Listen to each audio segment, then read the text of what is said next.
សួស្តីបងឥឡូវខ្ញុំមកប្រម៉ូទពីការ៉ាស់ឡានទៀតហើយតែគ្រាន់តែមកសារនេះគឺអត់មាននិយាយច្រើនទេព្រោះអីប្រម៉ូទសិនខ្ញុំនិយាយពីវីដេអូមុនហើយអីអញ្ចឹងខ្ញុំគ្រាន់តែនិយាយធួអំពីសេវាកម្មដែលមាននៅក្នុងការ៉ាស់ហ្នឹងណាសេវាកម្មពួកខ្ញុំមានជួសជុលឡានបដូរប្រេងម៉ាស៊ីនជួសជុលហ្វ្រាំងជួសជុលកង់ផ្សេងមកកណូទៀតតទៅជាមួយនឹងឡានហើយអ្វីដែលពិសេសហ្នឹងគឺពួកខ្ញុំ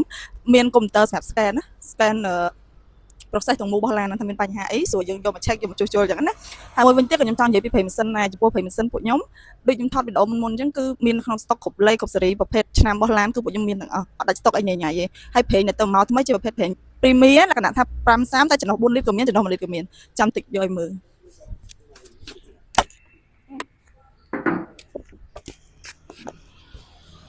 នេះប្រភេទអញ្ចឹងប្រភេទ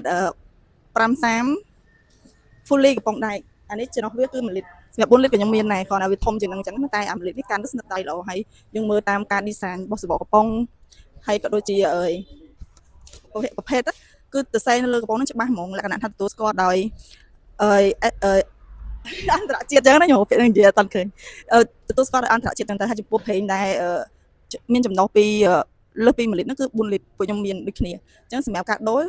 ពួកអាប្រុសអីហ្នឹងក៏ដូរនៅប្រេង530អញ្ចឹងដែរតាមជាក់ស្ដែងអញ្ចឹងណាអរគុណច្រើនសម្រាប់ថ្ងៃហ្នឹងមានតែប៉ុណ្្នឹងទេប៉ុន្តែគ្រាន់តែចង់បញ្ជាក់ប្រាប់ថា